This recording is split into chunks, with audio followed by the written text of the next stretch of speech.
pas mettre leur espérance dans des richesses incertaines. Verset 18. Recommande-leur de faire du bien. Mais comment est-ce qu'on jouit alors de l'argent? Premièrement, en faisant du bien. Ah, de faire du bien. D'être riche en bonnes œuvres. D'avoir de la libéralité, de la générosité. Autant de choses qui caractérisent ma vie personnelle. J'aime prendre un énorme plaisir à faire des paquets. Souvent quand je reviens de voyage, je n'ai pas de paquet pour moi-même. Je suis content d'acheter telle chose pour telle personne. C'est important de faire du bien. D'être généreux. Je ne me plains jamais quand il s'agit d'offrande. Je suis la première personne qui donne agressivement. Je n'ai aucun problème. Parce que j'ai lu dans la Bible qu'il y a de plaisir à donner qu'à recevoir et je l'ai expérimenté. Oh, quelqu'un m'a dit, mais tu es le pasteur. Mais le pasteur aussi est ton frère, est ton fils. La Bible marche pour tout le monde. Si tu es pasteur et que tu m'écoutes, le donner n'est pas pour l'église. Et c'est pour ça que les gens ont des problèmes. Parce qu'on a appris aux gens à donner. On n'a pas appris à jouir de l'argent, à fonctionner avec l'argent. Ce n'est pas donner simplement, c'est jouir de l'argent. Donc, quand on pose les actes, on jouit des richesses. On en jouit. Depuis que vous me connaissez, vous avez entendu dire un jour que je suis hospitalisé? Ce jour n'arrivera pas. Il a été. Parce que je jouis de ce que le ciel m'a accordé. Donne-moi le meilleur des amens. Amen. Amen. C'est important. Mais de temps en temps, faites un tour à l'hôpital. Et puis chantez des cantiques de joie. D'être gardé en santé. Et vous allez vous rendre compte que l'argent, c'est moins important que certaines choses. D'accord? Et vous n'allez pas en faire un Dieu. Donc pour jouir de l'argent, l'argent doit servir au dessein de Dieu. La raison pour laquelle Dieu m'a donné l'argent. Parce que l'argent peut te détruire. L'argent peut te détruire. Oui. Matthieu 16, 26. Que servirait-il à un homme de gagner tout le monde s'il perdait son âme? Donc ça veut dire que Dieu, dans la priorité, n'a pas envie de te faire gagner le monde pour perdre ton âme. Ou que donnerait un homme en échange de son âme. Est-ce que vous savez qu'il y a des frères en Christ qui ont été tellement en crise, qui sont allés dans la compromission de leur âme pour le gain d'argent? Vous ne pouvez pas gagner l'argent par des voies tortueuses. Le faux, la duplicité, la roubladise, la cupidité ne sont pas des voies divines. Parce que Dieu peut te donner l'argent dans le sommeil. Oui. La première fois que j'ai expérimenté un miracle financier, j'ai acheté un sac rempli d'argent aux États-Unis. Plein. Les papiers ont été changés en argent. J'ai compris que Dieu était capable de faire des miracles. Je l'ai raconté à Bordeaux. Les gens n'ont pas cru. L'argent a apparu aussi dans leur porte-monnaie. Blanc comme noir. Dieu peut le faire par saison pour te montrer qu'il est Dieu. Mais les gens sont là, oui, il est écrit, tu mangeras le pain à la sueur de ton front. Non, moi je ne mange plus mon pain à la sueur de mon front depuis que j'ai découvert la parole de Dieu. Parce que ce passage, c'est la malédiction. Et j'ai été racheté. Ça fait partie des choses qui ont été sanctionnées par la justice de la croix. Donc c'est pas une connexion surnaturelle. Juste une rencontre peut déclencher des choses incroyables dans ma vie. Est-ce que tu sais de quoi Dieu est capable? Est-ce que tu sais qu'on va revenir ici dans une semaine et on peut dire de toi que tu viens d'avoir le contrat le plus important du pays? Ton amen m'embête.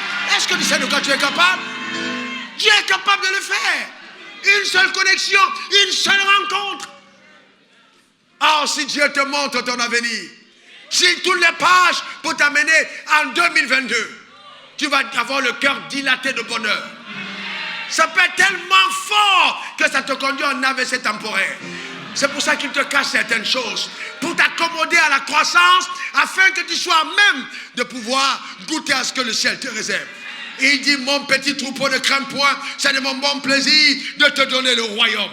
Donc si tu n'as pas encore le royaume, c'est que tu n'es pas encore prêt. L'enfant d'un milliardaire qui a 3 ans ne roule pas en Rolls-Royce, même s'il est propriétaire de tout. Pas parce qu'il ne peut pas avoir une Rolls-Royce, mais parce qu'il n'a pas encore l'âge de conduire. Le problème, c'est une croissance intérieure, une maturité au niveau de ton âme, afin que rien ne vienne déstabiliser justement la beauté de l'œuvre qui a été accomplie à la croix par Christ pour toi.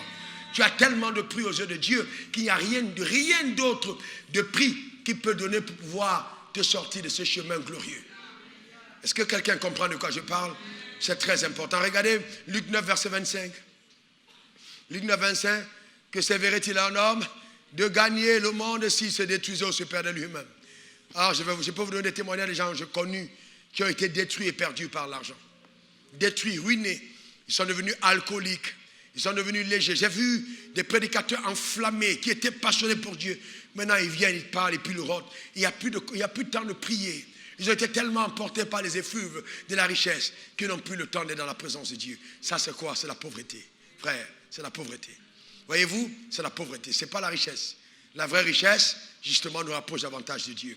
Et donc, il est important, si je veux garder un cœur attaché à Dieu, de savoir gérer l'argent selon Dieu. Donc, savoir gérer l'argent. Mettez savoir gérer l'argent selon Dieu. C'est très important. Alors, revenons. Je vais faire toute une leçon dessus, mais je vous donne juste des bribes. D'accord? Regardons dans Genèse 2. Genèse 2, verset 10. Genèse 2, 10. Un fleuve sortait d'Éden pour arroser le jardin. Et de là, il se divisait en 4 bras. Donc, le jardin était arrosé par un fleuve qui se divisait en 4 bras. Donc, il est important, en tant que croyant, de comprendre que nos revenus doivent être divisés en 4 pour arroser le jardin de notre vie. Dans le premier bras, le premier bras, tu lui donnes ton nom, d'accord? Mais ce bras, c'est le bras qui te relie à Dieu, dans ta relation avec Dieu. Donc ce bras-là, c'est lui qui a la portion d'alliance et celui qui a tes offrandes. Donc tu peux définir 20%, 25%, 30% de tes revenus qui sont dédiés à la cause de Dieu. D'accord? Ça, c'est le premier bras. Maintenant, il y a un deuxième bras qui est le bras familial. Ce bras doit arroser ta vie familiale. C'est-à-dire ta femme, c'est-à-dire tes enfants, c'est-à-dire ta belle famille, ta famille, etc. Voyez-vous? Donc ça, c'est le bras familial. Et donc, au niveau du bras familial, vous devez comprendre que vous devez croître selon vos revenus. La raison pour laquelle je parle à ceux qui sont dans la culture africaine, qui m'écoutent, la raison pour laquelle beaucoup de nos leaders africains, jeunes leaders, ne se développent pas au niveau de la richesse, c'est à cause de la famille. Quand une fois qu'ils ont gagné de l'argent, ils ont la belle famille, la belle tante, la belle oncle, le bon titre, tout le monde arrive à la maison. Donc, tout de suite, le peu qu'ils ont n'est plus suffisant pour tout le monde. Pourquoi? Parce que le système qui est mis en place, qui est souvent pyramidal, d'accord, qui est un filet de l'oiseleur, qui est là pour détruire tes finances, est jeté sur toi pour t'empêcher d'aller loin. Il te faut beaucoup de discipline pour pouvoir t'en sortir. Et souvent, savoir dire non est de Dieu. Parce que si tu ne sais pas dire non, je te garantis, ta stabilité financière est en danger. D'accord? Donc c'est important de le comprendre. Il y a une discipline. Et il y a un montant que vous mettez pour la gestion de la famille. Il y a un autre montant que vous mettez pour l'épargne. Oui, vous devez avoir la culture de l'épargne. Vous devez apprendre à avoir la culture de l'épargne. Quelqu'un me dira, mais pasteur, je n'ai pas assez d'argent. Je ne touche que 2 millions. Comment je peux épargner? Il y a des gens qui vivent avec 1 million. Vous voyez, une autre soeur a crié de l'autre côté. Quand on a dit que 2 millions. Il y a des gens pour qui 2 millions, c'est... Un jour, une dame est venue me voir, pasteur, et elle est venue me voir, elle me dit, pasteur, elle a un problème. Je crois qu'elle avait 83 millions qui restaient dans le compte bancaire. À l'époque, je touchais 15 000. Alors, elle venait me voir, elle était toute alarmée. Elle dit, pasteur, il faut prier pour moi. Quand elle a posé le sujet de prière, elle dit, il ne me reste plus 83 millions dans le compte. J'étais énervé. Parce qu'elle vient voir un gars qui n'a jamais eu 83 millions. Et elle dit, il ne me reste que 83 millions. Elle commence à me raconter comment elle avait 2 milliards, 3 milliards. Mais elle avait 83 millions. Pour elle, ce n'était que. Alors que si tu me donnais ça ce jour-là, est-ce que quelqu'un comprend de quoi je parle? Alors, qu'est-ce que je veux dire? N'oubliez jamais ceci. Quand vous avez 100 000 de revenus, vous vous dites que quand j'aurai 200 000, je serai meilleur. Vous avez à 200 000, tu dis, non, Dieu, à 500 000. Chaque palier de revenus a ses problèmes. Il y a des problèmes de 100 000, il y a des problèmes de 500 000, il y a des problèmes de 1 million, il y a des problèmes de 2 millions, il y a des problèmes de 5 millions, il y a des problèmes de 10 millions. Selon le gars qui a 20 millions de revenus, il a des problèmes. Il veut encore augmentation de salaire. Pourquoi? Parce que, en fait, chaque fois que la provision arrive, cela installe une pyramide de problèmes. Donc, si tu ne fais pas attention, si tu n'es pas discipliné dans la gestion financière, tu deviens prisonnier de l'argent. L'argent commence à créer des besoins que tu n'avais pas avant. D'accord? Donc, c'est important d'épargner. L'épargne est biblique. Savoir épargner. Comment j'épargne? Simple. J'ai 1 million de revenus, je décide de vivre sur 200 000 ou sur 900 000, systématiquement. Comment j'y arrive? je touche 900 000. C'est tout. C'est parce qu'on t'a dit tu touches 1 million que tu planifies sur 1 million. Si on avait dit 900 000, tu aurais planifié sur 900 000. Donc la discipline veut que tu t'imposes un revenu. Et tu vis selon ce palier. En mettant de côté une ressource. Pourquoi? Parce que quand l'opportunité viendra, Dieu voudra voir ce que tu as entre les mains pour te permettre de saisir l'opportunité. Mais comme nous avons été formatés à la consommation, dès que l'argent vient, souvent il est consommé avant même que l'argent n'arrive. Voilà, c'est ça le vrai problème. Mais pourquoi est-ce qu'il est consommé avant? Parce que Dieu a dit qu'il pourvoira à nos besoins et non selon à nos désirs. Donc qu'est-ce que le diable fait? Il t'amène à vivre selon tes désirs et non selon tes besoins. Voilà le vrai problème. Je vais y arriver. Voyez-vous, c'est ça. Et ensuite, vous mettez une part de côté, un 4e bois pour faire quelque chose. Même un petit business, même vous associez à quelqu'un qui fait la plantation pour dire, voilà ma part. Quand le champ va rapporter, apportez-moi ma part. Mettre quelque part. Ne pensez pas que vous créez la richesse en étant employé. Il faut vous déployer dans un secteur qui vous attend. Et donc c'est important. Et vous planifiez la sortie de la banque, se planifie. On ne sort pas de chez la banque accidentellement. Vous voyez? Donc c'est important. Et vous voyez, quand vous êtes une famille, c'est très important d'appliquer la loi de l'accord dans la gestion des finances. Beaucoup de couples ne l'appliquent pas, c'est pourquoi vous n'êtes pas bénis. Oh oui, la femme a son argent, ça sert à sa mère. Ma mère a trop souffert pour moi, elle a trop souffert pour moi. Mon frère, mais lui aussi il a sa mère. Lui aussi il a son frère. Donc si on veut raisonner comme ça, il y a un problème. Donc, il faut que le mari prenne soin de moi, c'est ce que la Bible a dit. Oui, on est d'accord, mais la Bible a dit, femme, aide ton mari. Donc, il faut aider ton mari à prendre soin de toi. Donc, voyez-vous, donc c'est important de mettre un certain ordre. Et quand on a mis de l'ordre, et que vous avez établi qu'il y a l'argent pour la maison, frère, si vous êtes chef d'État, vous devez avoir un ministre de l'Intérieur. Et chaque ministère a son budget de fonctionnement. Vous ne pouvez pas être chef d'État, vous gérez la caisse de souveraineté, vous gérez encore la poche de votre femme, vous gérez son porte-monnaie, vous gérez ses appels téléphoniques. Quand ta femme a besoin d'école, il faut qu'elle t'appelle même pour pouvoir... Non, ça c'est... Tu es un tortionnaire. Que Dieu te libère de cette oppression satanique. Au nom suprême de Jésus. Donne-moi le meilleur des amens. Ce n'est pas la meilleure façon de vivre, frères et sœurs. Vous comprenez? Permettez aussi aux gens qui sont autour de vous d'être épanouis. C'est normal. Oh mais pasteur, mais elle ne travaille pas. Oui, mais c'est ta femme. Ce que vous gagnez, vous l'avez en commun. Vous discutez en commun de son orientation. Mais cependant, si tu discernes que ta femme a migré des besoins pour les désirs, là tu pries. Alors maintenant, je vais vous montrer la différence. La Bible dit quoi? Que...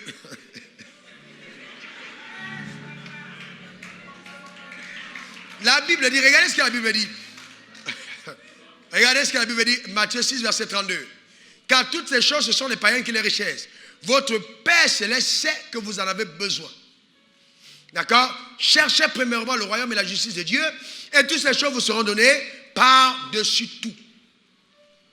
D'accord? Et la Bible dit aussi, et mon Dieu pourvoira à tous vos besoins, selon sa richesse et avec gloire en Jésus.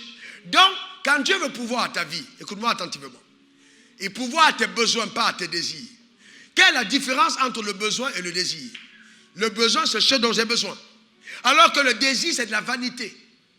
Par exemple, tu as 4 paires de chaussures. Et puis tu as à la télé une nouvelle publicité, une nouvelle paire de chaussures en peau de je ne sais pas de quoi. Il me faut cette chaussure. C'est un désir, ce n'est pas un besoin. Parce qu'en fait, quand tu sors, tu n'es pas pieds nus. Donc tu n'es pas dans la spirale de besoin. Tu es dans le désir. Ou alors tu es secrétaire. Et puis tu vois, ta patronne arrive, elle a une belle robe avec des plumes dessus. Tu dis à ton mari, il me faut cette robe.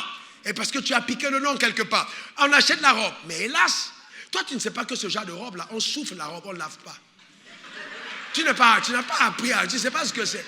Tu as porté la même robe, c'est ta patronne. Elle a un budget pour s'habiller. Toi tu es encore au palier de secrétaire. Maintenant tu prends la robe, tu portes. Maintenant quand tu vas à une tasse, tu vas tremper dans l'eau. Maintenant tu viens, la robe est gâtée. Tu ne savais pas que ce genre de robe, on ne lave pas. On souffle la robe. Ce n'est pas n'importe quel pressing qui l'entretient. Mais tu n'étais pas à ce palier-là. Et tu as voulu porter quelque chose qui te dépasse. Il faut accrocher ton sac là où ta main peut arriver. Est-ce que quelqu'un comprend de quoi je parle? C'est important, frère. C'est important. Accroche ta main où elle te joue. Et puis quand vous êtes amis et que tu vois une soeur qui opère dans une spirale, même quand tu as l'argent, il y a des gens qui ont l'argent mais qui n'ont pas d'éducation de vie. Pose les questions. Non, ne prends pas. Pose des questions. Parce qu'il y a une éducation. Quand la Bible dit qu'il prend l'indigent de la boue, il le fait asseoir avec les rois à leur table, ce n'est pas le même jour. Parce qu'il te prend, il te met dans un sas où on te donne l'éducation à la royauté. On ne mange pas comme des villageois, non. Tu prends la main comme ça, tu dis, ah, non. À la table du roi, on ne mange pas avec la main comme ça. Il y a une manière de tenir la fourchette, de tenir la cuillère. Donc si tu vas aller à ce niveau, il faut attendre que Dieu modifie ce comportement. Est-ce que quelqu'un comprend de quoi je parle? C'est important. Si vous voulez justement aller loin avec Dieu, il est important. Regardez dans la Bible, les Esther et tous ceux, ils ont passé des stages. Les Daniel ont passé des stages. La royauté n'est pas quelque chose d'accidentel, on apprend. Même la démarche. Même la manière d'être. Vous voyez des femmes, elles s'asseyent à table, elles mettent des pieds comme ça. Non, mais c'est pas possible. Tu es à table. Non, il y a des manières de faire quand même. Il y a une certaine posture d'une femme qui est assise quelque part. Une certaine tenue. Eh, ma soeur a fait, moi non. Là où tu es, on ne parle pas ce langage. Il y a une certaine tenue.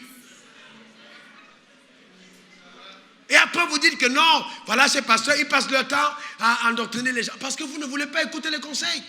Et ça tombe sur nous les pasteurs. Dieu pourvoit à tes besoins, pas à tes désirs. Ce qui fait de toi une femme, c'est parce que tu portes. Pourquoi tu veux te comparer à une autre? C'est pas ça le problème. Voyez-vous, il faut faire attention. Ça ne sert à rien. Sois toi-même. Vis ta vie à ton palier. Comprends le niveau de revenu de ton mari. Ne sois pas comme un clou qui est entré sous la chaussure. Non, mais sois une femme qui comprend la saison que vous vivez et encourage ton mari à se construire et se bâtir. C'est très important. Ce qui te compte, ce n'est pas le nombre de coiffures. Non, il y a plus grand que ça. C'est important. Donc il faut apprendre à faire la différence entre le besoin et le désir. Écoutez-moi très bien, le désir est charnel. La luxure, le fait de posséder toutes les choses qui brillent, d'avoir des choses qui attirent les pulsions de la chair, alors que le besoin, c'est juste divin et normal. Voyez-vous? C'est très important. Un jour, j'ai prié pour une dame, c'était une belle expérience. Vous savez, Dieu m'a fait voir des choses avant de me bénir. Je suis arrivé chez une dame et j'ai prié pour elle. J'étais accompagné d'un collaborateur. On a commencé à prier pour la dame. Les démons ont commencé à se manifester. Et elle a ouvert un dressing qui était rempli de deux côtés. Des chaussures qu'elle avait jamais, au moins 250 paires de chaussures qu'elle n'avait jamais portées. Elle avait des chaussures à profusion. Elle avait des habits. Elle ne faisait qu'acheter. Elle achetait au point où son mari l'a quittée.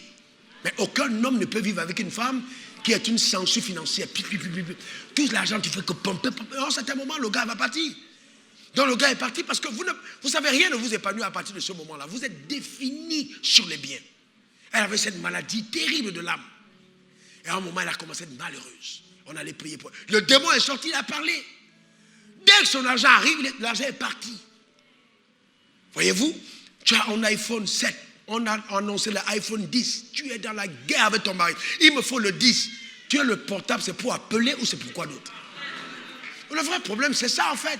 Mais vous voyez, et le problème, c'est qu'on veut que les gens disent jette. Non. La femme qui est louée, ce n'est pas elle qui a le nouveau portable. C'est celle qui craint Dieu. Ce n'est pas le nouveau portable. Gloire à Dieu. Si ton mari t'a offert un nouveau portable, mais demande-lui, papa, le portable là vient d'où? Parce que s'il allait escroquer pour te donner, tu deviens un receleur.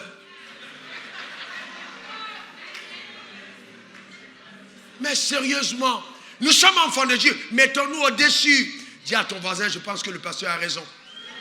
Non, dis-le à ton voisin. Amen. Nous devons apprendre à vivre dans le contentement. Le contentement. Quelqu'un dise le contentement. Dis-le encore, le contentement. C'est la capacité d'être heureux dans l'état où on est. La capacité d'être heureux dans l'état où on est. Le contentement.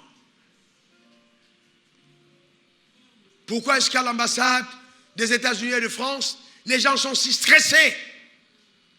Parce qu'ils pensent que quand ils vont arriver en France, ils vont respirer l'air rose. Ça n'existe pas. Il n'y a pas d'air rose. La lune, c'est la même. Et les gens vont aux toilettes comme toi. Ça n'existe pas. Vous voyez ce que je suis en train de dire? Le contentement. Vous voyez, quand un homme n'a pas de révélation de qui il est, il se définit par ce qu'il a. Hélas. Quand un homme n'a pas la révélation de qui il est, il se définit par ce qu'il a. Non, ça n'a rien à voir avec la complaisance, parce que je peux être dans le contentement ou je peux être complaisant. La complaisance, c'est celui qui est satisfait de sa position et ne fait rien pour avancer. Ça, là encore, c'est un danger. Il y a des chrétiens complaisants. C'est-à-dire, ils sont là depuis 15 ans. Ils sont là, ça ne bouge pas. Ils ont l'église, la même église depuis 15 ans, ils ont les mêmes membres.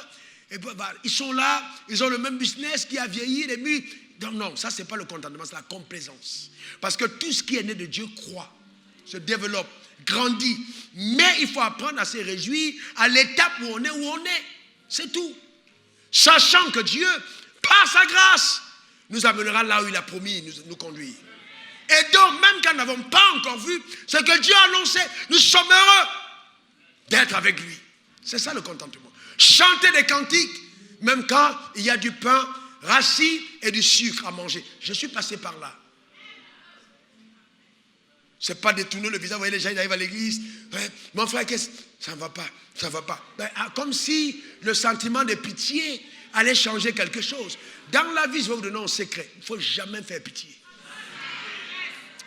Sauf si tu veux être sujet de commentaires. Jamais faire pitié. Tu peux choisir soit de vivre par la poche des hommes, soit de vivre par la poche de Dieu. La pitié va susciter des pièges, alors que la joie va susciter les trésors du ciel. D'accord? Personne n'est arrivé au bord de la route, il a donné tous ses trésors aux mendiants. Jamais. On ne donne pas les trésors à ceux qui mendient. Jamais. Est-ce que quelqu'un comprend de quoi je parle? Il ne faut jamais être mendiant. Tu n'auras jamais accès au trésor. Les trésors, ce n'est pas pour les mentir. Il ne faut pas mentir. Il faut garder une certaine dignité.